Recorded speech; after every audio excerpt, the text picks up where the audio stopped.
some Christians believe that the God of the Koran is not a forgiving God. He's not a merciful God.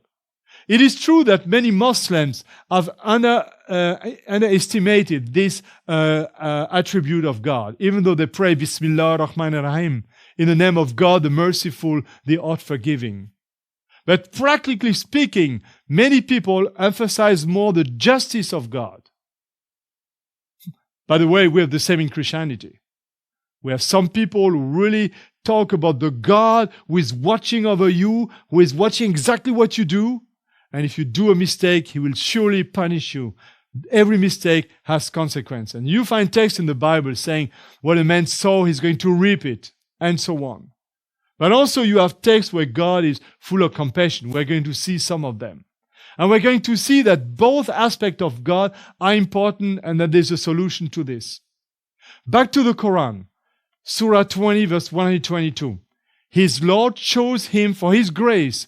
He turned to him and gave him guidance. The guidance is a very important subject in the Quran.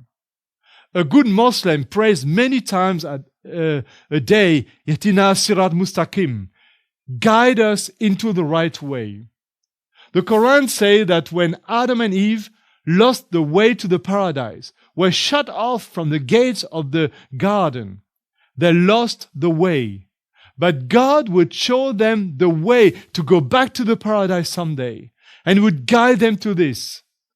And this is the guidance we have just read about here in this text of the Quran. But before we go on this, let's read some of the beautiful texts of the Bible. The Torah, Zabur, Injil, the Old and New Testament, showing the mercy of God. Jeremiah 31 verse 3, one of my favorites.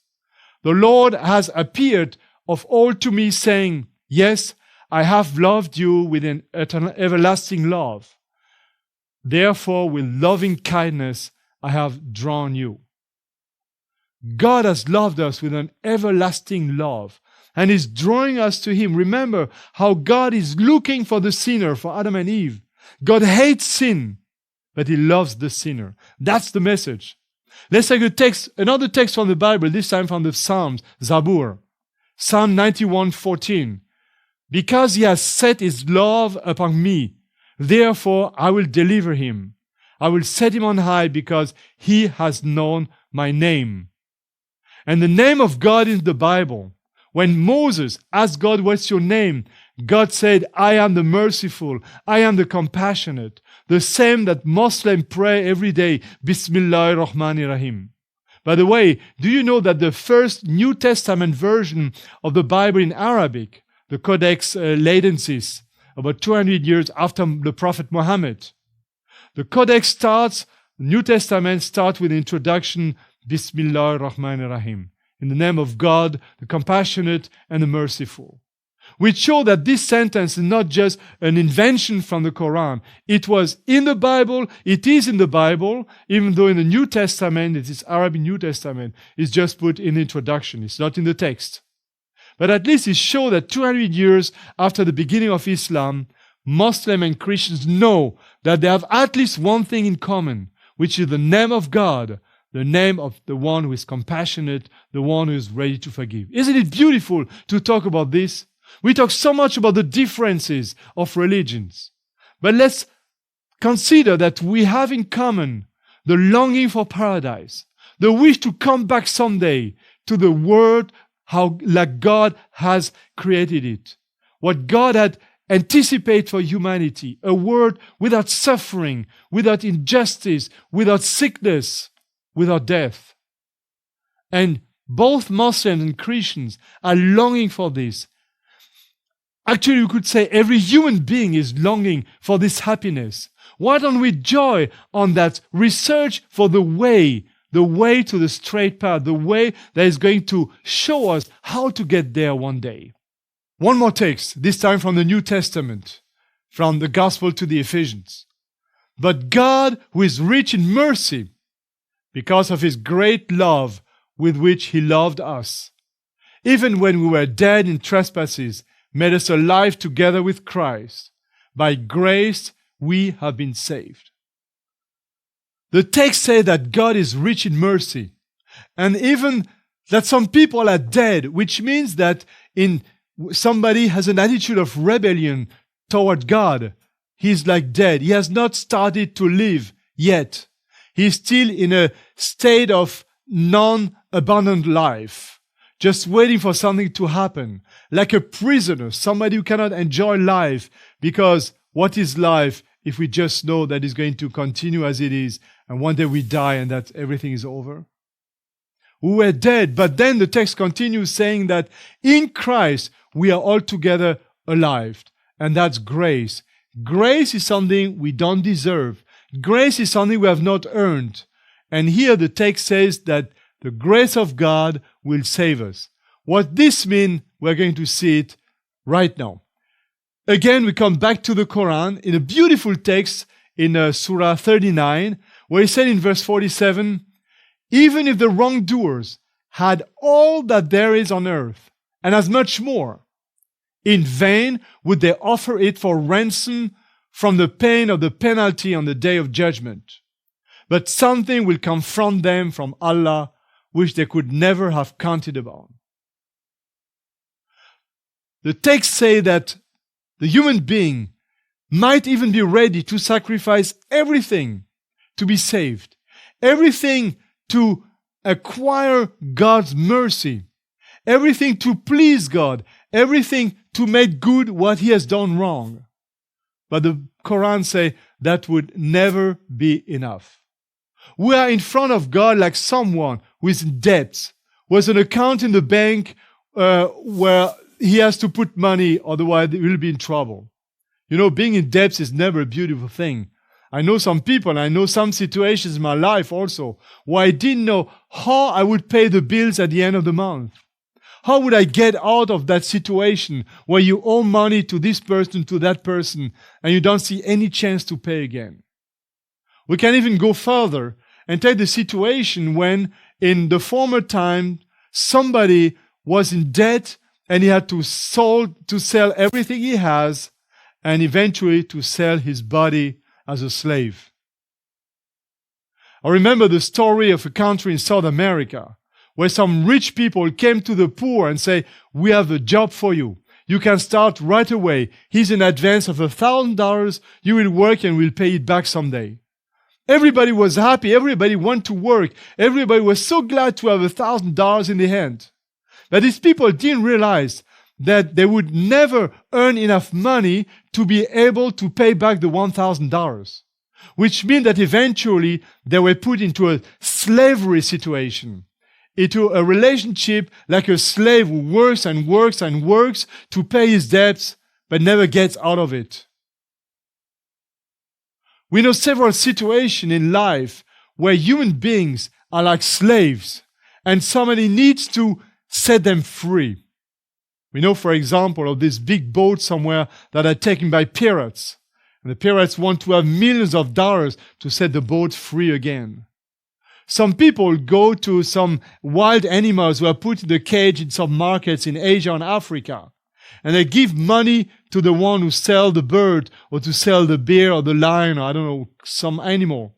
And just after they are paid, they get the animal and they open the cage and set the animal free.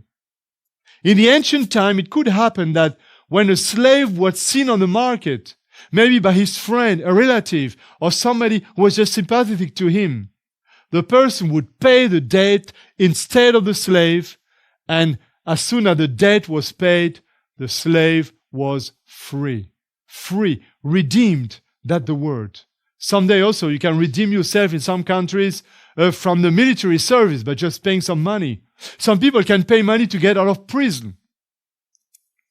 In the same way, people are like slaves in front of God, slave of bad habits, slave of the fear of death, slave of the fear of God's punishment. And the Quran said that some people might be ready to give everything, but that would never be enough. And you know why? Simply because God has been hurt. We have broken the relationship of confidence with the great God. And how is God going to forgive? I don't know if this has ever happened to you, but when somebody really misuses your confidence, it's very hard to forgive him. It's very hard for him to show that he is repenting, to show that he wants to do it better, that he is on the way to come back to you. Actually, the only way to solve the problem is if you, as the victim, erase the debt and say, my friend, I forgive you. That's the only way, because whatever the other one may do, it will not be enough in your side. And that's why the text continues saying in this chapter 39, verse 47, at the end it is said, but something will confront them from Allah, which they could never have counted upon. The Arabic word used here for counting upon is the word hesab. The word we use for reckoning, for a bill. When you go and eat, when you go to the doctor, you get a bill, hesab. And it seems that God is using this word as Muslims use the term day of reckoning for the day of judgment. The day where God will make some accounting with us. And as a matter of fact, we know that many people try to bring a lot of good deeds to impress God. But the text says even they could bring everything they have on this planet and even much more, that would not be enough. But something happens, something they have not taken into account, something coming from Allah, something that erases the debts, something that set them free from the debt they have in front of God, something that will redeem them from the slavery of sin, the fear of judgment, the fear of death. What is it? In the moment where Adam and Eve were hiding themselves because they were ashamed, you remember? They were trying even to make their own clothes to look good in front of God. Something happens. The Koran talks about it. Let's read it. Chapter 7, Surah 7, Al-Araf, verse 26. The Koran says, O children of Adam, we have bestowed raiment upon you to cover your shame, as well as to be an adornment to you. But the raiment of righteousness, that is the best. Such are among the signs of Allah, that they may receive admonition. The text speaks about the children of Adam. We could say it was Cain and Abel, as we call them in English. The two children they had and some other. We can also be considered the grandchildren of Adam and Eve. But we know that even Adam and Eve received something from God. And that's why I would translate the text, O you children of Adam, listen what happened to your parents. What happened to them? God let something come down. We let something come down. Anzala, nazala in Arabic. Something that is revealed, something coming from God. What is it? Read the text again. A remnant of righteousness. A cloth of righteousness comes down. The cloth of taqwa, we say in Arabic. The righteousness coming from God. And this is what is going to cover them. Which means that they, Adam and Eve, tried to cover themselves from their shame. And this was absolutely useless, because nobody can hide his own shame in front of God, the Almighty and Omniscient, who knows everything. But God Himself intervenes by giving something coming from Him called libas al-taqwa, a cloth of righteousness. Let's go back to the idea of cloth. You see, I stand in front of the camera with a beautiful suit. But suppose I had some spaghetti or some food on my shirt today, and I didn't see it. And then later on, I look on the DVD and I see that, man, I would feel ashamed, I tell you.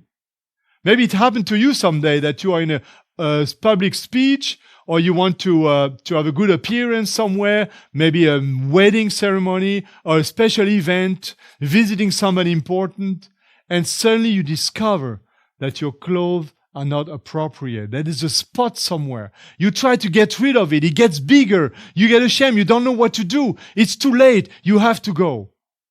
Everybody will see it. You get red. You are ashamed. The best would be to creep under the table that nobody can see you. In the same way, our sin, or imperfection in front of God is something that makes me ashamed. Suppose, have you ever imagined, suppose that one day God took a very big whiteboard and he would write all your mistakes on the whiteboard. Maybe the whiteboard would not be sufficient, big enough to write everything. All your mistakes in front of everybody. Your children, your wife, your neighbors, everybody in front of the angels. I think if this happened, we would really feel ashamed.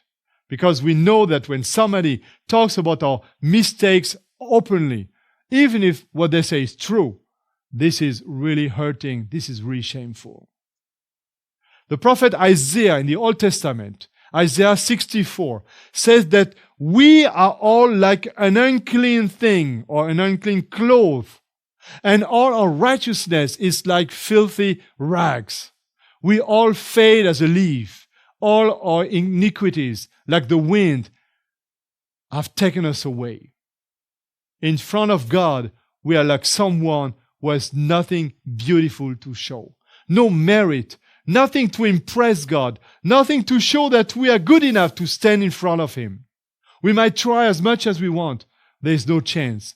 All our efforts are insufficient. And here, this is what happens. We have read the text on the Koran where God sends a cloth from Him to cover Adam and Eve with a robe of righteousness. The parallel text in the Bible in Genesis chapter 3 verse 21 says, "Also for Adam and his wife, the Lord God made tunics of skin and clothed them." The big question is, where do these clothes come from? What happened on that day? The text, if we read it in Hebrew, and some Bible translate it a little bit more accurate than here, said that these clothes were skins of animals. Here they say skin, of course, that has to do with animals. Which means that in order to do these clothes, God had to kill one or two animals. Now, think about this. On the very day when Adam and Eve should die, two animals died. Okay, you follow me? And because these two animals died, Adam and Eve did not need to be killed, did not need to be punished.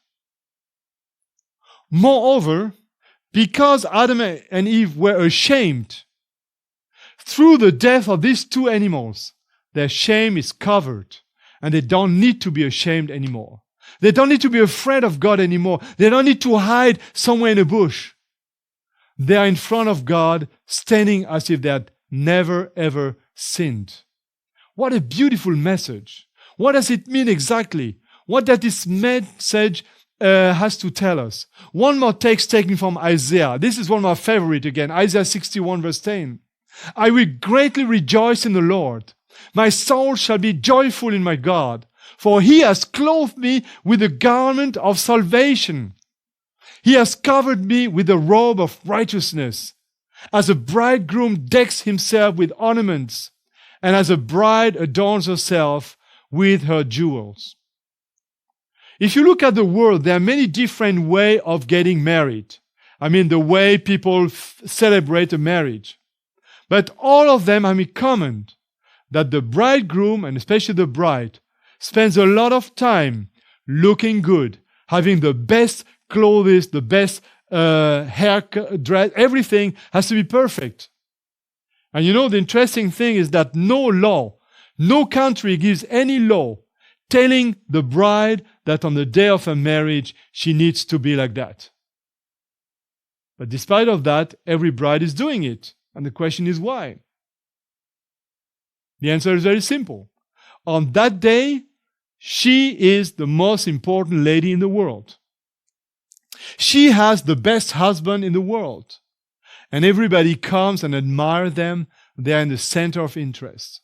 In other words, their dignity, their self-esteem, their honor is on top. And because of that, they put the most beautiful clothes they can ever afford. Or even sometimes they cannot afford them even. It means that this picture of the Bible tells us that when God gives us the cloth of righteousness, which is called in the Koran libasul taqwa, the cloth of piety, the cloth of taqwa, the robe that makes us beautiful, this robe is not just covering us, but is giving us our dignity back, making us similar to a bride, to a bridegroom, center of interest, somebody very special. My friends, in the eyes of God, we become very special, not for what we can do to get out of the trap of sin, not to make it right what we have made wrong, but because God is giving us something to cover our shame. And this is the good news, and that's the compassion of God.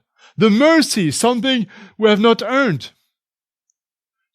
Suppose one day I'm stopped by the police. I was driving too fast. And the police say, well, we have to give you a fine. Well, normally in this kind of situation, we get very humble and very, very, very gentle, expecting the civil officer, civil servant, to be merciful and to say, okay, that's good for this time, just go, without any punishment.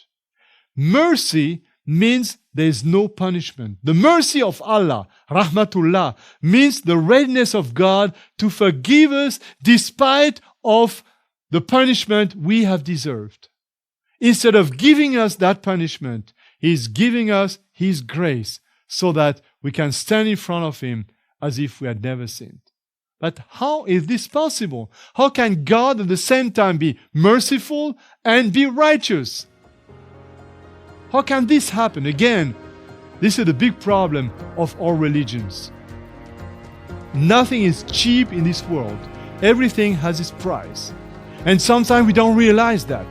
But the price is somewhere. Somebody had to pay the price. And in the same way, God cannot just forgive us like that. How did they come to the idea to bring a sacrifice? Who told them this?